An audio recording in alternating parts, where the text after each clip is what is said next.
Welcome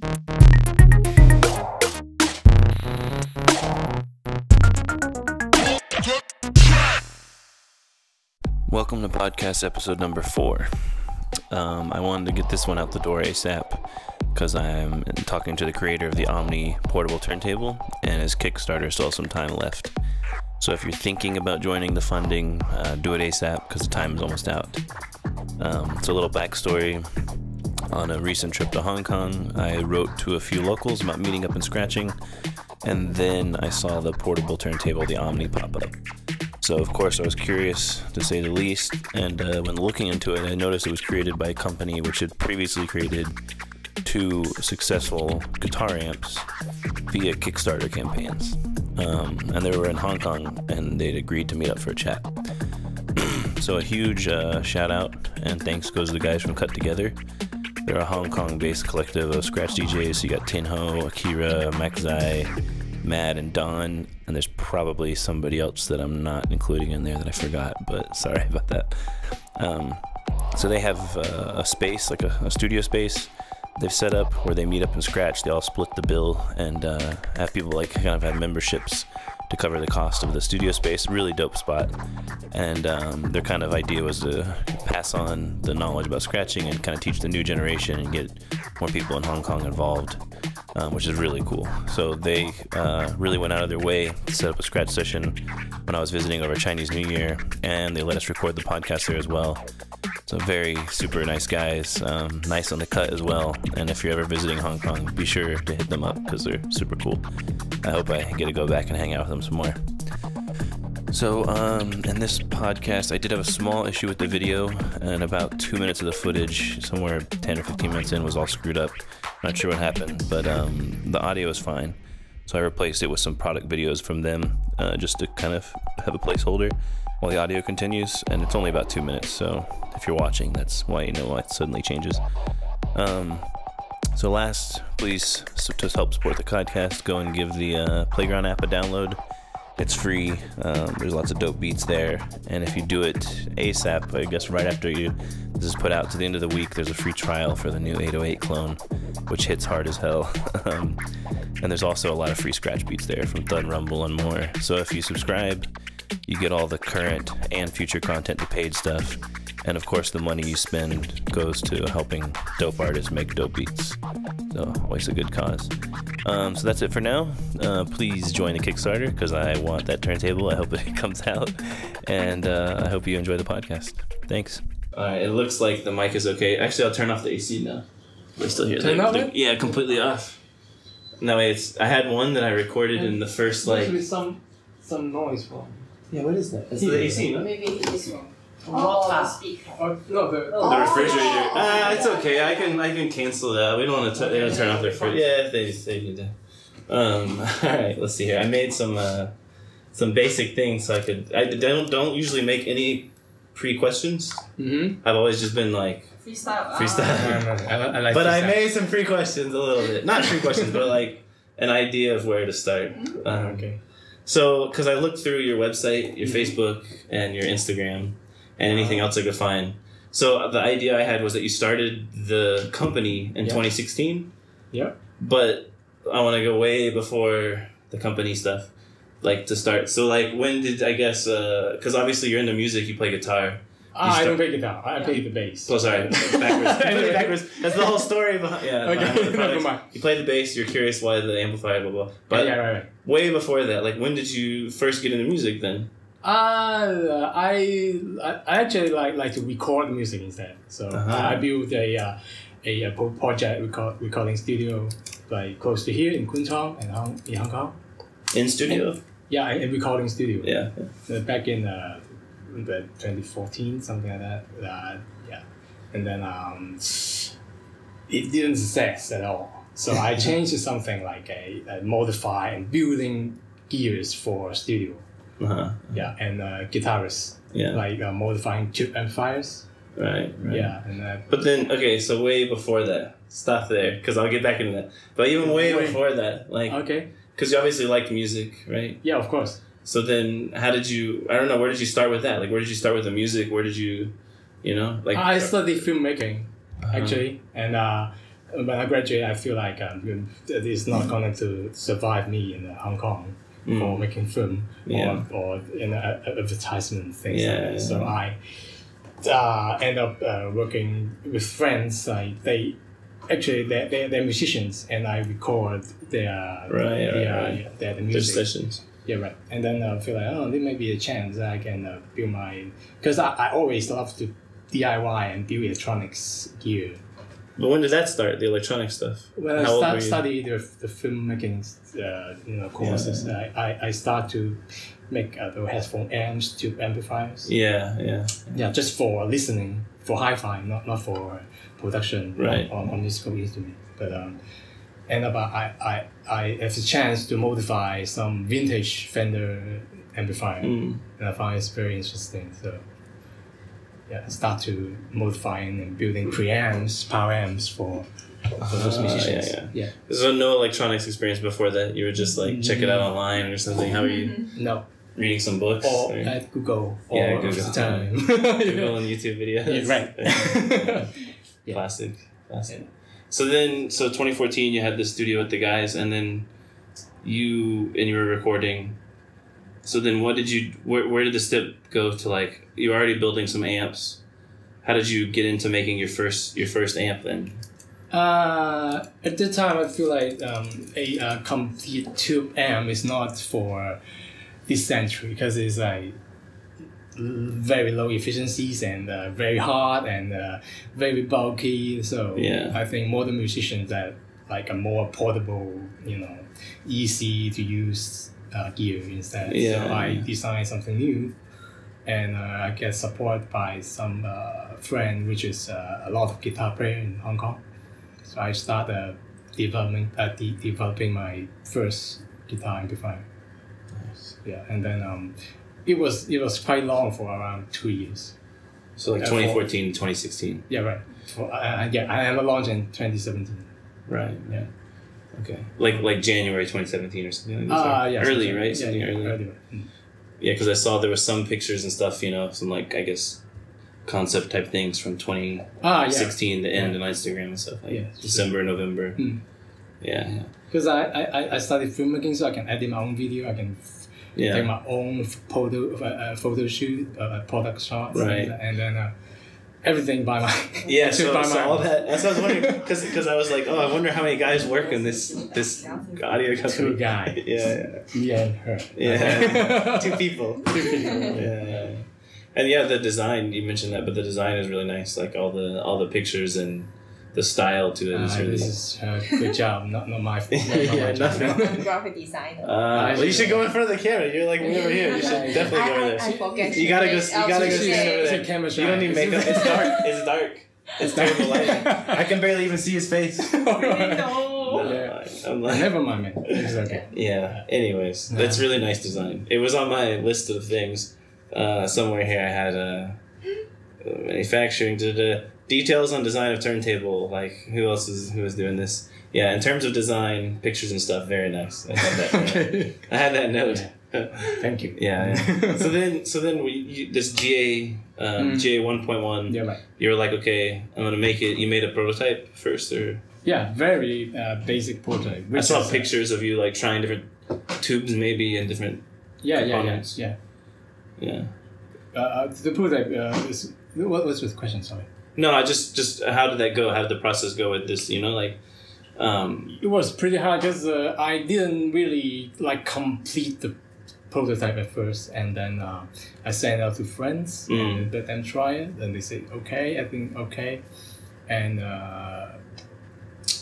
I got some support from friends, and I have the confidence to continue working on that, but end up it was not really smooth process because I could not deal with the Chinese manufacturers. That was gonna get to later. Was like it seems like your proximity and language barrier is gone for like a lot of people I know. It seems like in the West get blocked when it comes to or not blocked, but they run into troubles when it comes to manufacturing process, right?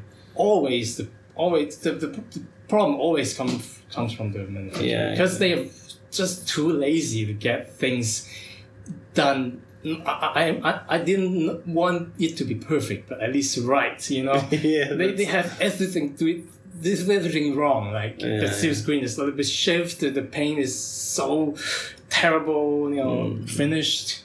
And wow, I just cannot accept all those. And I send everything back and forth. A million times. Request, and want them to, you know, improve. Right. Yeah, when they improve one problem, they make more problem. Okay, and then at least at last I accept all those problems, and okay, just let go. How long I will do the modification here, you know. I have to do a lot of job to get everything assembled because none of the screw hole is matched. They always shift a little bit. And I have to tons of job to do here, and it was not a happy experience at all. Yeah, that sounds like what I would expect, basically. And I have my second amp they launched last year. Right. And the portable and guitar. And then at that time I really got the experience of the GA 1.1. Yeah. And I get everything done before the prototype. I mean, in the prototype stage, and make sure every screw hole is matched, all the knobs is fine. Right. Yeah. So how long do you think it took you then from when you were contacted manufacturer, I've got designs, I've got, I don't know, you're using CAD or something, or how are you what are you designing this kind of the dimensions, and how are you giving them that? What do you use for this sort of thing? I don't know anything about it. So. It's programs called SolidWorks. It's like a CAD program. Right. I draw everything and I send to my part-time working the part-time partners. I can say and he just collect everything and then fix them all together. Okay. And I can send it to the manufacturing, try the molding, the process. Right. Nice. But how long was the time period from when you were you started to pass them this to when you actually got a version you were happy with? The second time was much better. Right, but the first one, the first GA Pro. Never be happy. Never happy. Right now, I am not even happy right now. And so it was 3 years. So I have to source another manufacturer to get things done better. And more expensive. The second one, much better. Yeah, smoother. Because the one has some. The one, sorry. The new manufacturer is my uncle. Which I live in and I work in Shenzhen. Okay, so right there. Yeah. So we can contact very easily, and it can be a very good price. Nice. And relationship as well. Somebody cool to work with and talk to. Yeah, I've dealt with Chinese manufacturers for really small things on Alibaba, via Alibaba and stuff. And there's been I have one that was awesome, one of them was amazing. He's super detailed, asking me the things I forgot, The other one was just terrible. I didn't mention 40 things that I should have mentioned, what I mean? And end up with some bad versions, and that's... Actually, most of them are very terrible. Most of them, 95% are terrible. I like this. So I should stick with my guy. The slip mats came. I was asking, where do you get a slip mat? It's really very good, man. Yeah, I liked it. I liked the style. Let me pick the millimeters, sent me lots of samples to test first, and I tried three thickness. These are 1.5. They had 1.5, 3, or maybe am I wrong? Maybe I'm wrong. What? I thought these were 1.5. Really? Yeah, yours is thicker, Mine right? is 1, but you feel like... Or maybe not. No, maybe I'm wrong. Maybe mine's 0.5. This one plays better than mine. Yeah. But this is my prototype. This 1 mm. This is the classic style, though. Yeah. I tried to get the glossy feel with the printing. Okay, but this is just make it feel a little bit stickier. But it plays better than mine, actually. I don't know why, but this is a good one. Really cool. Perfect. But anyways. Okay. So then you got the GA1. .1. What's up with the name? Can you explain the name? The GA1. G is definitely guitar amplifier. Right. And 1.1 is actually I have the stereo output. Right. Most guitar amplifiers are mono output, right? So one channel output. Yeah. I have 2 channel outputs, which is adding for a subwoofer for a guitar amplifier, which is I for a home theater 5.1, the 5 speaker with one the 0.1, right? Yeah, signify the subwoofer channel. Because my second channel can act like a bass player. I'm a bass player, right? So I designed something a guitar player can play the bass frequency. Right. Yeah, so you can have one drummer and one guitarist and get everything done in two guys. Oh, I didn't even realize that. Yeah. Yeah, I only briefly read the product. It's very complicated, and end up there's actually nobody using. No, but it makes sense. Nobody use this function. Yeah, no, like no, not at all. Like all guitarists just play their own. They don't bother the bass player parts at all. Yeah. There's not many guys. They don't care at all. I would imagine the perfect target is the guy who plays his loop pedal and does like live looping with a 1 or 2 person band. You know, that's the best person for your product with that. That feature. Sorry. Okay, right. Yeah. I know somebody, but maybe a very least very known people. And then, but then you did Kickstarter for the first product too, the GA, right? I did. So then, like, what? Well, I don't know. How did you make this decision, or when did you first see this Kickstarter and this idea? You're already aware of it before you decided the product, or you find it after you started? It was the right timing because the Kickstarter at that time just started the Hong Kong, version of the chapter or whatever. Yeah, I was asking friends that was living in Australia and in the States, so I think thought maybe they could help me. To set it up. Yeah, sure. But end up it was like 1 month before we want to start the campaign, and they launched the Hong Kong version. Okay. So great, we're right. This is good. It's good timing. At that time, I think everything was better environment, I can say. Yeah. There was a little more hype around it too. It was newer. There was less competitor sites, and less scams. At least. Yeah. Because less bad press. Yeah. Right. So I think Kickstarter is not a good choice for a startup company. Yeah. I don't know. I think I've seen it work good for people that were doing art projects or like small production things. Like I'm gonna print a book that's, or I'm gonna. But you know what? We keep asking people to join the Kickstarter, not Kickstarter helping us to, launch our project. We ask people from Hong Kong to join.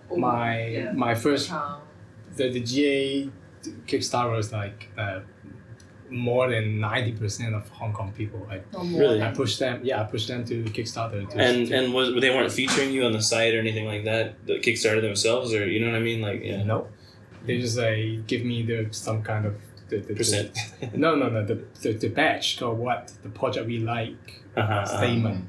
They actually didn't help at all. Yeah. So my success was come from the one of the newspaper promotion. One of the promotions like a report of the local and then my sales get a lot of rise after that. So. Like a news TV report or newspaper. Yeah, quite famous Hong Kong local. What's that paper called? Shambo. Shambo is a commercial. What was the name? Hong Kong commercial. I don't know. Commercial publication. Yeah, right. Yeah. I see. So then, how did the first one go? Like, did you reach the goal? I don't really know anything about it. I did. And how long did it take? Like from when you went live till you hit the 30-something days. 30, and that's like you set the days, right? Yeah, like you set the amount of days. I can set 100 days. Right. It's just 30-something. Yeah. And what was the goal? Do you remember? Like. What do you mean? The numbers? Do you remember? The numbers are 4. Let me think. Which one? GA? GA. It's like 400,000 something. Yeah. For the first. Nice. That's amazing. That they especially that the Hong Kong community kind of get behind you like that too. Yeah. It's my very amazing experience. Like I didn't expect that much Hong Kong people to. But there are less people, in foreign countries. Yeah, right. You know what? Our purpose post on Kickstarter is we want Kickstarter to help us, make it happen. Yeah, but and actually then it's even 2019. Right now, it's like. No, we want them to help us promote. Yeah, for sure. Yes, but end up people keep sending email to us is some crowdfunding or promotion. There's some Yes. what was it? Yeah, Marketing campaign. Yeah. They do want us- crowdfunding marketing campaigns. Yeah, for wanted to join us, join them to yeah. pay them more cash. Right. But I don't think they really work. Yeah, there's a lot of vultures out there on this kind of stuff for sure. Yeah. And then we are so small, you know. Yeah, of We course. want to It's get- easy. he keep asking people to try GA 1.1. Right. He keep asking people surrounding him to help him to Spread the spread Yeah, the yeah. friends. You know, we are so small. We can't tell other like you. Yeah, asking yeah. people. Yes. flying around the world to promote. Yeah. Another side. Yeah, it's so It's a hard. problem. Yeah, for sure. It seemed like you guys got pretty good coverage off the bat, though. Like, at least all of a sudden, one day I saw, like, every place I knew Scratch stuff was like, look at this. French groups were talking about it in French. I was like, I'll report back, you know, and Okay. all the different guys. Yeah. Lots of different people were talking about it everywhere, though. It seemed like it kicked off. Well, It was good timing. Yeah, really. So I said they were lucky that we can meet each other. You know, you could meet each other. So. But, I mean, good timing, too, for the release date, because you had all this NAMM coverage coming up, and you had people releasing a few days before at CES things, and like... I didn't realize that. I mean, I didn't expect it looked that. like it from the outside. It looked like a kind of like, Challenge. oh yeah, that's your thing. Here's our thing. Okay. Really? I thought. I mean, not necessarily like you were thinking this, but the timing was Yeah, people are asking like, well would lined up. we join the NAMM? Can we Yeah, see yeah, you yeah. in the NAMM? Yeah. I said no. I wish I could be in the NAMM. Yeah. So then I guess okay. So we'll get to the. We might as well start. We're talking about the turntable already. So like, when did the idea of a turntable even hit your brain? You know, like when did you even first think like maybe I'll make a portable turntable? Well, it was like 4 to 5 years. That time I was like assembling the GA, the guitar amplifier, the first guitar amplifier. There was at that time I was assembling everything, and my friend called me, not a very good friend. They said, "Wait, hey, did you ever see on YouTube they modify the portable turntable? That can you help?" Because he knows I can modify electronics. everything. Yeah, modify amplifiers, gears, and things. Yeah. So they call me like, "Can you modify the start stop button and the something like a Right. Yeah. The classic start stop tone arm maybe. yeah, pitch yeah, control. and then the fader, adding a fader again. Why not? Let's see." And I see everything like on the YouTube. And I said, "Well, this is very interesting." Because I started scratching as like 10 years ago, and I stopped right after like maybe 1 year because my friends, all my bandmates and everything, like they just left Hong Kong for study something. So, Yeah. Something. So I actually stopped everything at that time. Stopped playing bass. Stopped jamming in band. Stopped DJing. Stopped everything. So What year was this? You said, or what time? 10 years 10. ago. So like 2000 and 8, 9. yeah.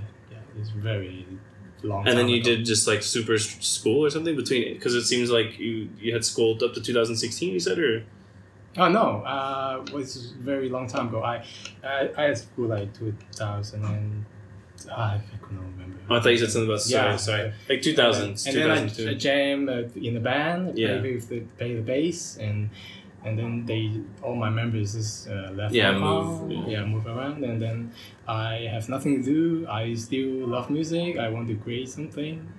So I end up I have chance to meet a recording engineer, which my old schoolmates, and he's working quite famous now and in Hong Kong for recording jazz and stuff. So. He's asleep. He's totally snoring. Too tired. Holidays. I gave him a lot of beer, so he's the only person who's been drinking with me. Oh really? Yeah. Okay. Anyway. So So my friend is like a recording artist, which is like he record jazz and live performance. Yeah. And then he asked me if I can modify something or build something for him, and I start those molding and building gears business. I feel like, this has a chance. Maybe I can build my own studio. But actually not. People here, maybe, I don't know, they prefer very labeled, very high-end label gear to be Yeah. seen in there, you know. All my gears actually it doesn't sound bad, but they prefer Neumann microphones. Right. You know, Neve. Neve boards and mics everything. And, So never mind. They But it seems like in general, the last I don't know, some chunk of time now you have this kind of resurgence maybe of like the homemade kind of art. I don't know, the word is artisanal, but it's such a cheesy word. But like there seems to be it's real popular now to get to go back to like getting your meat from the butcher, your cheese from the cheese guy, your bread from the bread guy, your rice from you know what I mean, like. I don't know. It seems like, at least in Europe, it's like a big trend, like all these, like, this guy's a metal worker. You have metal workers and leather workers, like, doing cool things again. Yeah. But so, not here in Hong Kong. Yeah. Not very popular. Yeah. Most of them are struggling, like, I'd say. Yeah. Unless you get very famous by some artists, you know, they use your stuff, so you get some fame and can continue better. Because the rent here is expensive. Everything here is expensive. It is, for sure. Food's crazy expensive compared to coming from Thailand for a bit. I was like, it's wow, man. It's like, I forgot, the most expensive in the Asia and the cheapest one in the Asia. Yeah, grocery stores. I was like, I'm just going to eat at a restaurant because grocery stores are so expensive. Like, it's crazy. It's very hard to survive. Yeah, like I talked to some kids the other day in the park. They were doing a school project, interviewing people, so they interviewed me. Okay. And they were asking me, like, it wasn't in Hong Kong, sorry, it was in Macau, but they were like, what do you think the average salary is, you know? And I was like, I don't know, but they were like, what's the average salary in your country? So I was living in Czech before, where my wife was from, so we looked it up, and it was 9,000 Hong Kong dollars a month is the average salary in Czech Republic. And they're like, well, Macau, it's 13,000.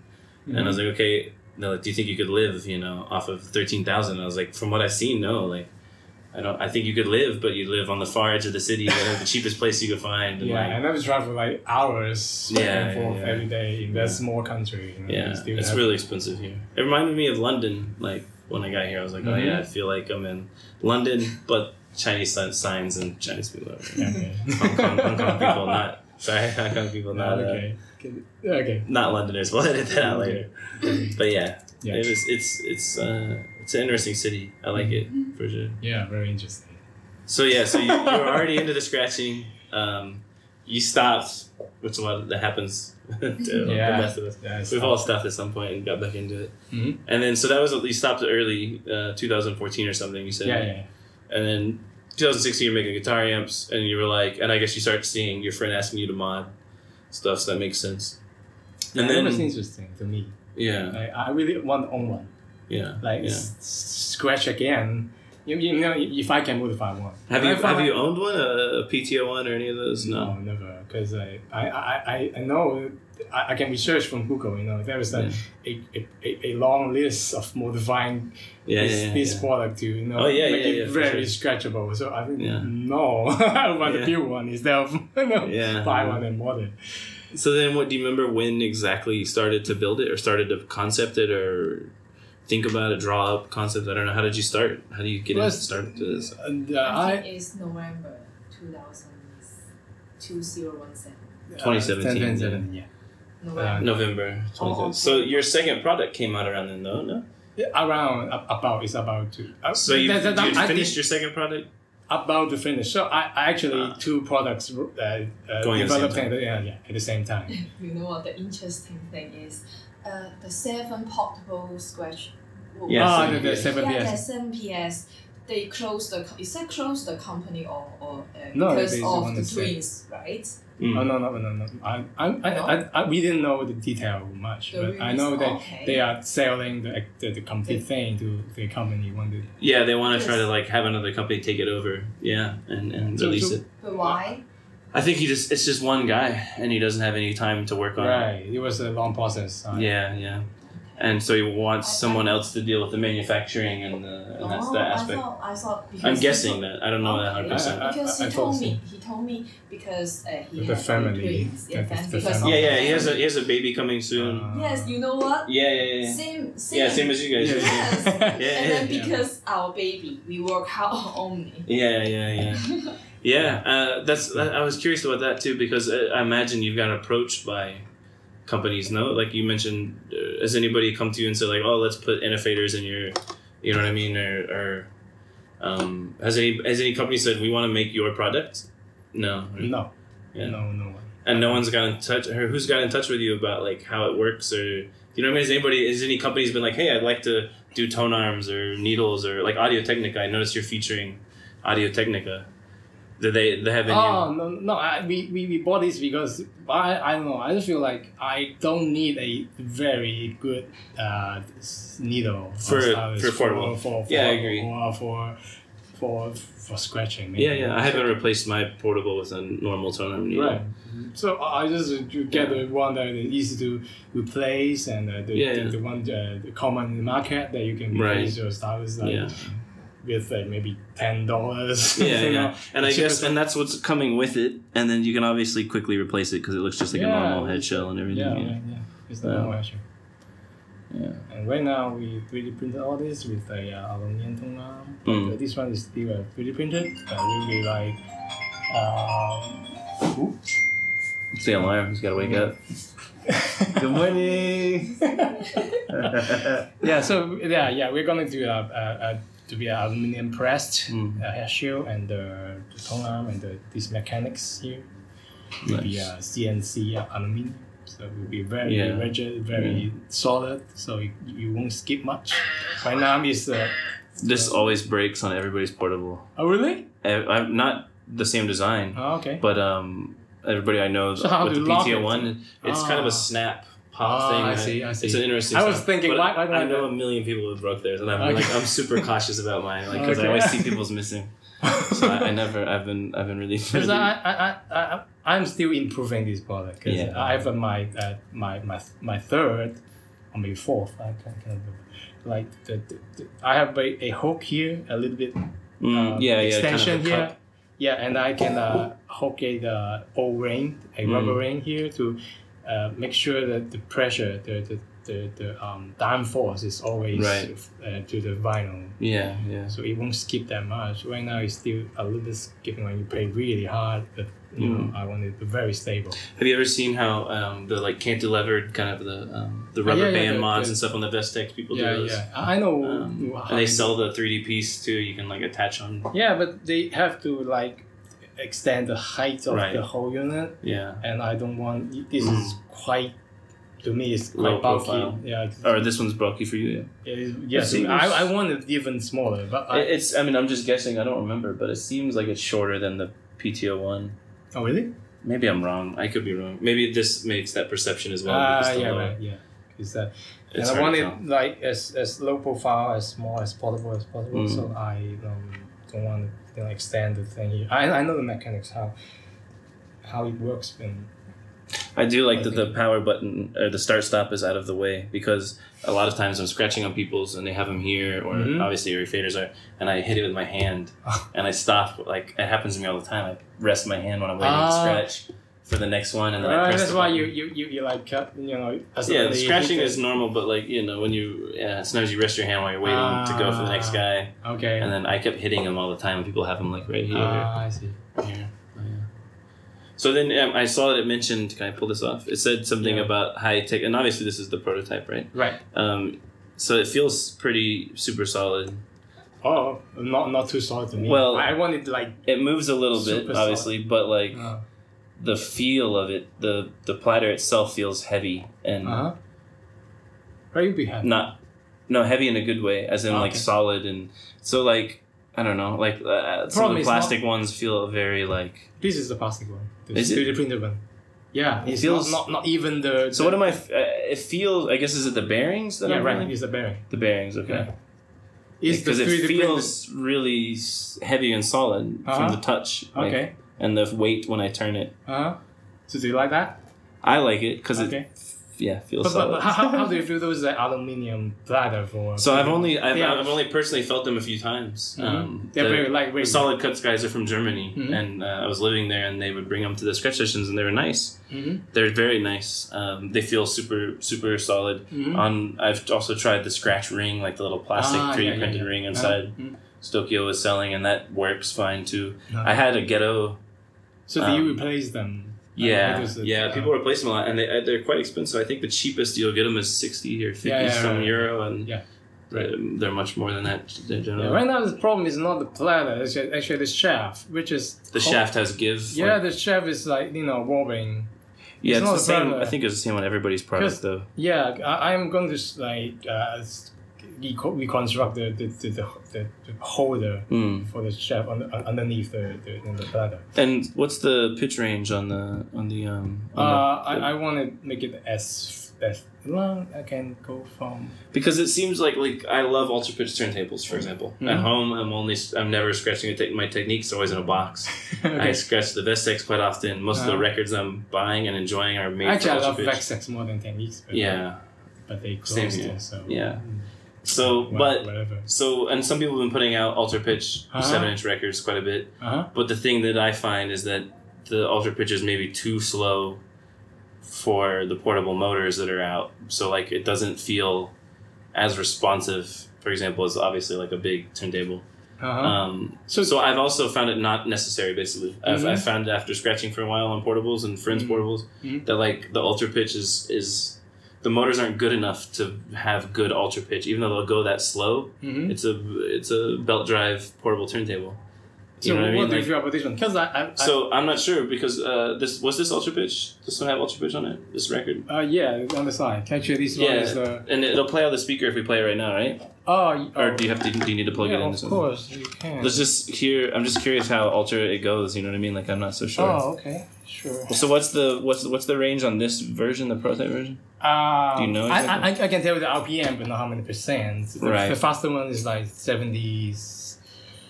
Around 80 RPM. Yeah. And the slow one is 20 something. Okay. It's not too slow, but I can make it even slower. You can always go in there and adjust. Yeah, because I don't have the volume control right now because I have a hidden button here. So I saw this slot. I was wondering. Yeah, this is actually for to switch it off and on. Switch on and off. So, so it's yeah, I see. I can even go even slower, but yeah. Is it slow enough now? Because the torque is very high for a belt drive like that. Yeah. You can even completely stop the platter and you will still drive the. Yeah, it feels like that. Because people tell me that the PT1 they have a problem is that the platter stop, it takes a while to speed it up. Yeah, and that's also why I was thinking, when I've tried ultra pitches, I tried on the Vestex one and the Newark one, and every time, releasing at a slow pitch is going to give a little. But this is pretty. Really slow. And earlier I noted that I tried pushing really hard down on the platter and I'm releasing it, doing some, which you can see the little wobble there, but that's like you said. The problem with the shaft. Yeah. I didn't expect that much wobble in the shaft. Yeah. And I can still design the shaft diameter. There's always some kind of but when I extend it a little bit bigger and you stuck the vinyl. So I wonder how actually the size of, because anyway I there is a standard for this, but it's not too hard. And I have all my buttons underneath. There was 3 buttons again. What were the 3? There was a direction and the fader direction and the fader position switch, and I have the position switch. Right now only he has only the ultra pitch. Don't have the 33 and the 45 RPM. And what do you mean by position? As in a curve, or? Oh no, the position is swapping these two to the volume and the crossfader. Oh, I got you. So one's always the volume, one's always the crossfader. And I didn't realize that. And then you can swap. So right now we have it on. This one's crossfader. Yep. And then this one's volume. Oh yeah. I didn't even realize that earlier. You said it earlier, actually. Oh, okay. You did say it when I was like, Yeah, Okay, right. So yeah, that's right. Yeah. When you played, yes, you like sometimes hit it on accident with my hand. Yeah, and just mute the thing. No, that's. And clever. I can just like swipe these two fader and the direction of the cross fader. The volume always like at the same. Yeah. And then what about a lid? That's the first thing I noticed, that I don't see a lid. There will be lid. Yeah. When actually I can show you the final design. Actually, I printed the thing, but I don't really have the time to assemble another one. And how does the lid work? Like, how high up or is it coming from? One thing I've seen on portables and on mine, I did it, was people have added in like a record holder in the top of the lid. Mm-hmm. To hold some. Which record? Well, like some people put nets, like so inside the lid they'll have like a little net attached. Oh yeah. They can put 7 inches in there. Some people I saw folders like with a. Oh really? Yeah. One guy, Matt. Shout out to Matt Early. Okay. His name is on the Focus Mod group. He made. So like I would rather go DVS then. Yeah. You know, I don't like bringing a bunch of 7 inches. Yeah. So then, if you're a DVS. You need a laptop then? I don't think so. I would rather or what do you mean? The iPhone iOS application. Sorry. Yeah, I can do it inside. So it make it ultra portable DVS. Yeah. Then you always need to some device to play the beats. Right. You need an iPhone at least to play. Yeah, something. So why don't I do the DVS here? All the phone can handle the program right now. Yeah. So then, okay, so you got all the design. You've already dealt with so this time you dealt with the manufacturing stuff. Yeah. Before. Everything. Prototype's not ready till that stuff's done. Because I need the money for the mold and everything. Right. Because the tooling, the things. Yeah. That's the upfront cost always. Everything is already. Yeah. I have all the coefficients and the parts and suppliers, things that. Yeah. Nice. And then when does how long is the Kickstarter for? 20 more days. Okay. Yeah, it's not going to be anyway. You don't think so? So we are looking for investors. Yeah. And maybe we have to put more money into to let it happen. To let it, Ta-da! Thanks, man. Now you're forced to have one with me. Well, it's only been running for how long did you set it for? 30-something days. 40 days. 40 days. Cheers. Thank you for your interview. Yeah, thanks. It's 40-something days. Well, to be honest, I was like, I'm gonna order this, or I'm gonna sign up, but then I hadn't done it yet just because I was running around. Mm-hmm. So I mean, don't give it a discount yet. It's alright. I think I might. I won't say that expensive for the retail price. Yeah. Yeah, at least. So I saw some people saying like, "Oh, how much is it gonna be? Like 400 or something?" I was like, "Read the Kickstarter, man. It says right there." And I was like, "It tells you right there." And I mentioned on a few forums, and people were like, "Oh, that's way cheaper than I thought."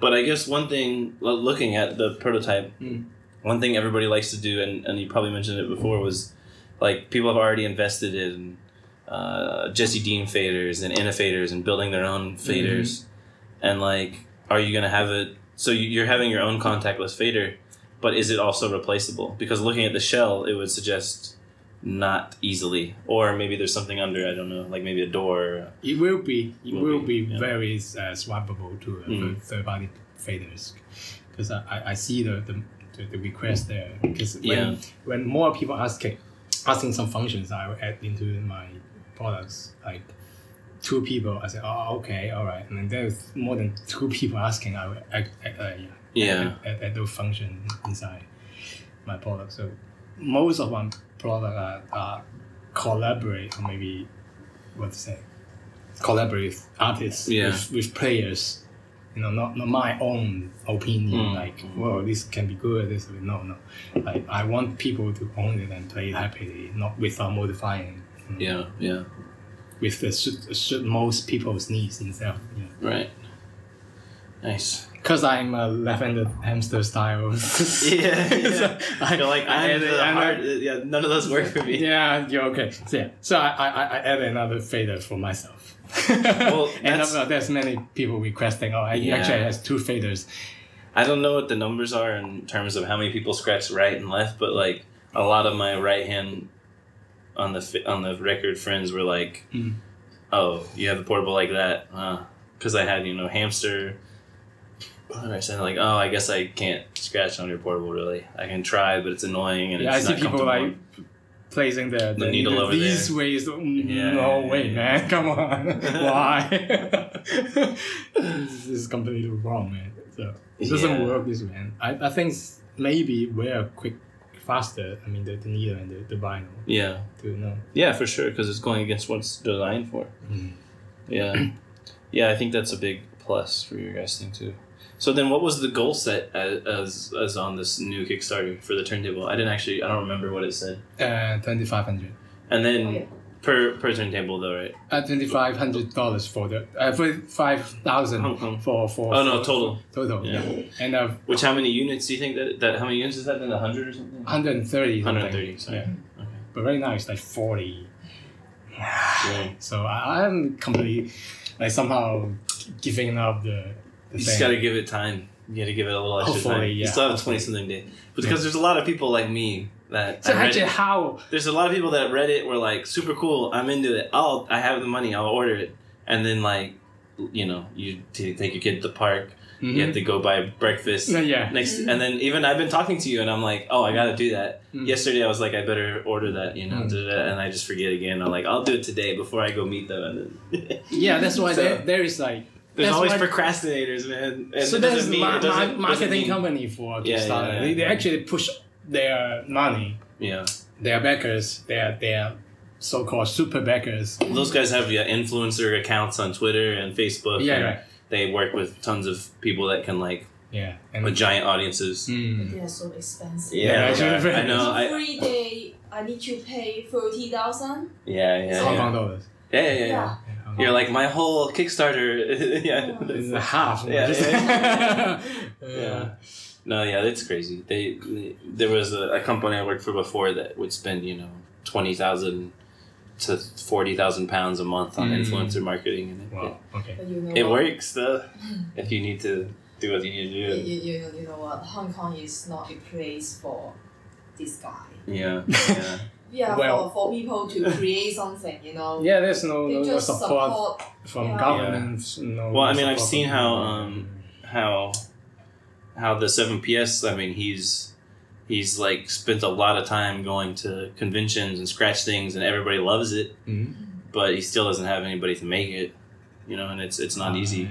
Yeah, true.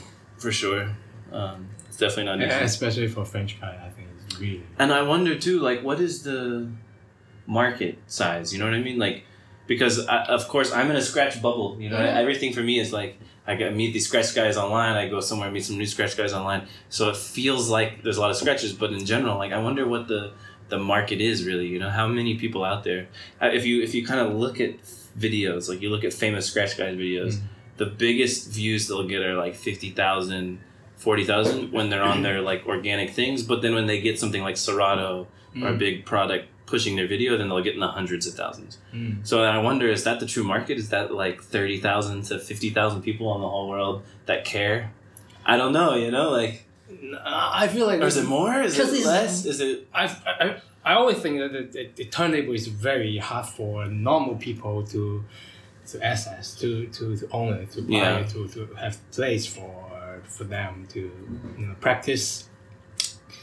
When a portable turntable is like is this size and that not too not a big investment, affordable, they can really start and play because everybody I'm not scratch at all. When they see me like playing a little bit, if they think, wow, this is cool, how does it work and everything, they ask all these questions, right? And the normal people, actually many people are very interested in playing. Just like they're not as cheap as a guitar. It's a high entry level. As well as there's not many people to say like, oh, this do this. This is how you scratch. When I can have like this thing produced very cheap, very large amount. Yeah. I can like add the money like the cheap as a guitar. Right. And many people will try to try to mix, try to scratch, try everything. Yeah, I think. Yeah, so the DVS route could be a good way too because that's an entry level mixing. Desk basically. Yeah. So I'm thinking like, it's not popular because it's not that affordable for a musical. Right. I mean, we look behind us. We have this mixer was like I never even bought these expensive rain mixers until they were really old. And I still don't have I have 72 is the latest version I have. Or no, 72. Sorry, 57. I completely got that wrong. But this was like 1600 when it came out, and I remember being like, "Well, I'm not getting that." Like, not even for beginner. No, I'm definitely not for beginner. No, there's no way I'm gonna. I still haven't bought that. But you have to have that gear to well practice your skills. For beginner skills, you cannot do anything. You cannot do any trick. Yeah. But the portable is perfect. You can do everything. It's a good learning, and I think it was good that the modding aspect was an interesting niche because so many people learned a little bit about I took a soldering course because of it, you know what I mean? Like little people learned little things about electronics because of them. We're Googling it and getting on groups and well, how did you do this? And I've got mine's humming, I've done that myself. My friends got terrible feedback. What's going on? And people are like, just check the wires from the head shell, you idiot. Like, make sure they're not touching. Oh, yeah, that was the problem. So you learn some basic stuff, too. It's fun. So molding is one of the big market that people... That's what I would think. It seems... I've seen comment that they... Crazy to me. True. They said that I take away some of the interesting parts of the PDO because it's... If this is unmoldable, and this is like, you don't have to mold anything, and this is unmoldable. Well, that's what I thought when I saw the faders not having screws and plates, But that's why I mentioned. That's why I said earlier, like maybe there's something under there because if there was a plate, almost to me, if this was moddable and we could switch the fader out, it must be. If it came from under, way better because then it keeps us clean and it looks clean. It's like clean design and like nobody does it like that. All the mixers here, they all have the screws. It'd be cool if you came from under. That's all I'm saying. I don't know. Maybe it's a dumb idea. Somebody likes it. Somebody doesn't like. But I kind of like that about the clean design. And some people have done things like put plates over. All the some of the rains have the plate over. It's very. You can access from the top, so you don't have to take everything apart. So what happens if? Because I'm not so familiar with Kickstarter. What happens if you only sell 60? What are you gonna do? You have to nothing. You have nothing because they don't give you the money because you didn't hit the goal. Percent of the goal. The statement is very clear: all or nothing. You get use this Kickstarter to gain. But in a sense, could you say I don't know how the economics of it work because you say, oh, I do have 60 orders. I'm gonna produce 60, but you need a minimum batch probably, right? When you work with a manufacturer. Yeah, that's why I'm looking for investors. I get it. For people like can make 1,000 for cheap, and then I sell it cheap for my supporters. First 60 people. And then I raise a little bit, and then I sell it in Amazon or maybe on my website. Whatever. So then on the Kickstarter, I only noticed before the black and the blue style, and she was like, "What?" And she showed me all the crazy styles. And I want one of those with the Hong Kong edition. That's the dope edition. Oh, but everybody loves that. I don't get. Well, because come on, you see people in America with like bullshit Chinese words on their shirts that don't say anything real. Oh, true. And Japanese, especially Japanese and calligraphy styles, Yeah, they even have bullshit tattoos, right? Yeah, it's the classic thing. They're like, it says power and strength, and it's like just says some nothing. It just says. Blah, blah, blah. That's what I told you. But honestly, because there's something about a product. Again, like it's cool in the West, big time cool. Like a product coming from a guy who's making it himself and spending all the time on it, and so you're having a better product. And like, there's something cool about that. And there's something cool about a guy like repping where he comes from, and even if it was a guy in London making it or a guy wherever making it, and then he was like, "This is the London edition," because it's like the early edition. Then I'd be like, "Well, I gotta get the early edition." That's why I would have a 7-inch vinyl for local style thing. from movie, from DJs, from bands. Yeah. So it's all from Hong Kong.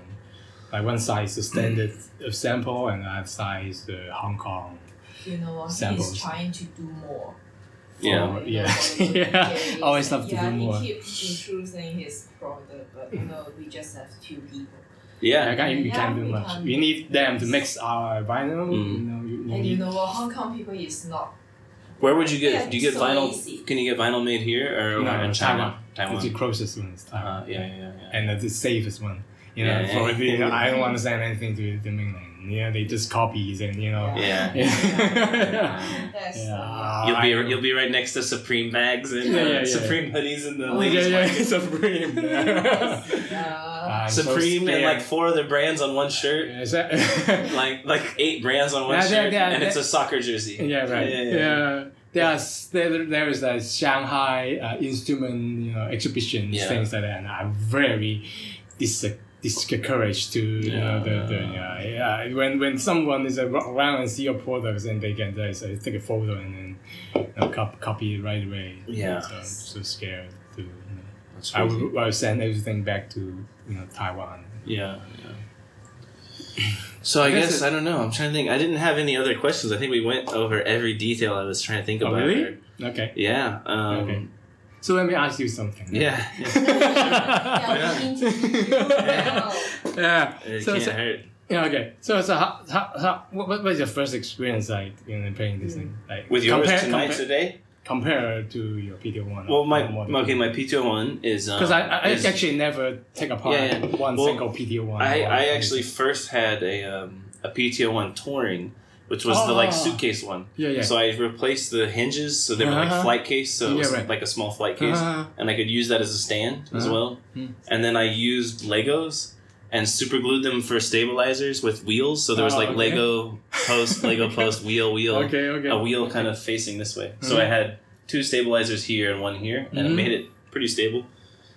And I made a start-stop switch. And then one of my friends was making faders, wax inspector, and making little speakers and amps and stuff like that.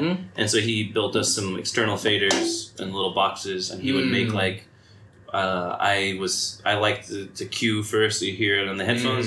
So he made mine have a cue switch, so I go between master and cue, and I could scratch in the cue while people were like scratching in a group, and then I could switch back in when it was my turn, And he made some friends, which I ended up getting was with some gain knobs, so a gain for left and right for beat and scratch. Okay. And that's what I scratched with for a while, and then I tried the Peruvian killer fader, who he's a dude that moved to Belgium from Peru.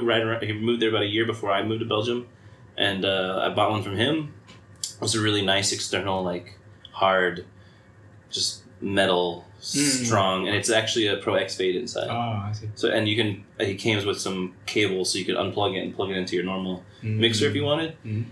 Love that fader; it worked great. And then I got the PT. This is all before I got the PTO1. So then I got the PTO1, and my friend built me his custom fader, the wax guy, and put it in there and with a hamster switch for me. And I didn't want it to cut on both sides. You know how people have the tiny faders, and and with the tiny fader space for cutting on both sides, I'll end up cutting on accident on the other side. I see. And it was annoying me. So I was like, I want my switch to only cut on one side, so it's either cutting on the left or the right. That's what my switch is. So there's no change. But and then I put the platter stabilizer because I only had 4 days. The ring, right? Yeah, only 4 days to leave to Asia, and I couldn't wait for the solid platter.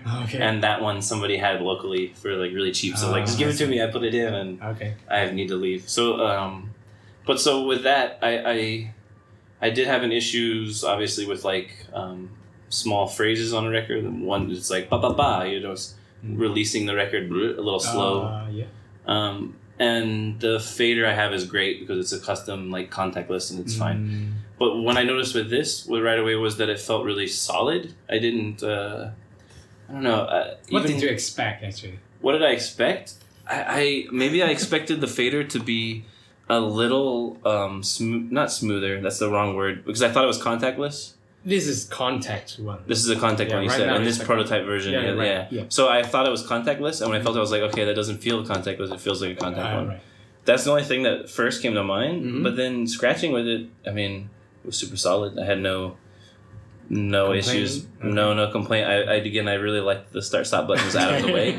That to me is a big thing because it's just pissed me off before with other ones. But yeah, I mean, and again, I only scratched on this side hamster, and I didn't notice that this was volume, as you said. And that one time I turned it down on my hand, and then you were like, "Hey, that's." But yeah, no, I felt extremely solid, and I didn't think the platter was plastic. It's plastic. So it's because I'm guessing the way you have the bearing. Yeah. Because I didn't think it was plastic. It had a very strong, heavy feel, but not heavy in the sense that the scratching, it still felt loose. And you can see it's still loose, I'm barely touching it. But I mean heavy and I don't know, it just felt solid to me, very solid. So it's not even metal. I'm going to be a very thick metal. Yeah. So I wonder when the thick metal, how much heavier it is, or I guess if it's aluminum, it's not any. It's not aluminum, but not too heavy. Yeah, you probably wouldn't notice the weight difference, I imagine, right? I don't think so. I don't think so. Yeah, I don't know. So yeah, I mean, I like it, and I really liked, not for me, but for friends, because I have lots of right-hand friends that were that are just oh, I just can't use your shitty turntable because it's only on the one side, and right. So I think that's really cool, and the universal thing, because I scratch hamster, but most of my friends don't. The people I scratch with, I learned from scratch hamster, but so that's really nice. Obviously, the two versions. Because I want to. And the volume is cool. I've been doing stupid little fades with the volume knobs on the Numark. Little fun, little. And I'm doing the volume knob. It's little. The knobs is not. Knob's not very good. Yeah. So yeah, I like it. I like it a lot. Okay. Thank you. When you got your own version of the battery, but how long what's the battery size you're going to put in it, you think, in the end? I don't have a battery. I have a compartment for a external battery. External, so you can buy whatever you want. Because shipping a unit with battery is very, very problematic. The lithium-ion, I'm flying with a drone and multiple batteries, and I have to show them, and they check they count up how many. So I have a compartment for everything. Put inside, and this is a very small battery, and not even drain 10% of it. You can play for days, 2 to 3 days on the battery. So nice. So I guess that's it. I don't have any other questions, to be honest. I'm gonna order one on the Kickstarter. Thank you. If it doesn't sell, man. I want one. I definitely want one. I've wanted once this saw it. Well, the thing is, the price isn't bad. The price is very reasonable. And I think it's more reasonable. It just depends, man. Some guys say. But I think for the people that I've interacted with about it, they thought it was going to be more than it is. Okay. And I don't know why they thought that or why they had that impression, but they did. And then I pointed out the conversion of Hong Kong dollar to euros. It's one. And I was like, it's basically the same thing almost. It's almost the same thing. And oh, wait a minute, I thought it was, and I don't know why some people thought that, but. Yeah, because this is one of the problems of the local Hong Kong, Kickstarter campaign. Yeah. They didn't read. Right. People doesn't read at all. Nobody reads. It's you look at what's on the left, and some. If you look at those heat maps of people's vision, it's red, blue, just nothing. Yeah, and then they only view the first, commercial, my commercial. I'm guilty of it. And they don't even think that this can be stretched. They feel they're just toys, It's another scam project. Yeah, come on. Yeah, but I think to be honest with the design, there's a maybe a trustworthiness when you have good design in terms of the way the videos look and the pictures. It makes it more trustworthy. It does. You look at it and you're like, oh, that looks like somebody knows what they're doing. I thought it. I saw it and I was like, well, they have really nice design. They know it. And I looked at your website, or not your website, but the Facebook page, and was like, oh, they've put out 2 successful products. This is their 3rd product. And then I was like, well, why are they making a turntable if they made guitar stuff? That was my... But it makes sense now that I talked to you about it. You say you tried scratching, you like scratching, and you had friends that were modding, and it makes perfect sense now. But my first impression, too, was you went from... So I just figured you were somebody who scratched. I was like, it must be somebody who scratched the... Yeah, actually, my final destination is to the studio gear. I really want to produce recording studio gears, preamps, stacks, everything. But this is something that the stepping stone of my career, maybe my innovations. Yeah. Yeah, always. If you can still I love sustain to your- combine. I love to combine everything. I'm gonna try to convince you to let me borrow a prototype. I'm going to Japan next week for 2 weeks. I can send it back. Yeah. Okay. Anyways, we talk about it later. Thank you, man. But yeah, Thank you. yeah. Thanks, guys. Yeah, Thank we you may very- stop this one. You know. Yeah. If the Kickstarter project is not success. It's not going to be success. I think. Yeah. Yeah. I Yeah. think so. Anyway. Yeah. I mean, it seems like the theme. But of course it will be my backers will be in my waiting Yeah. list. Yeah. Perfect. So I will always definitely get this thing Yeah. released. Yeah. I wonder. Yeah. Yeah. But this is tougher for me to get this. I mean, thing there's clearly a market for it. The 7PS and this both has a lot of hype. People are excited about the idea. People want it. Yeah, but I don't understand. Like, I think it's the this, market. like, People don't I think it's the support us. market, man. I think it's the market. I think the market is is tiny, huh? and then you have look at the people who scratch. We're smoking weed. We're drinking. We're like procrastinators. Because and We're they weird already little have the scratch nerds. yeah right yeah and already have the It's- PDO one and the Exactly. full But Yeah. beyond that, even when you look at like major brands, Pioneer and Techniques, and these guys, their focus market is not anything to do with scratching, at all. True. It's producers and beat makers and like Yeah. and club And DJs. The Mark 7 is very expensive. Yeah, we're not their market. I know. I threw a scratch battle. They don't care about us. True. Yeah, it's very true. But anyways, but it's out there. Yeah. So I don't know. Maybe it's still early days, right? You're not even halfway through the Kickstarter. Right. And just because it's not as fast as the earlier ones doesn't mean it's all hope is lost. True, man.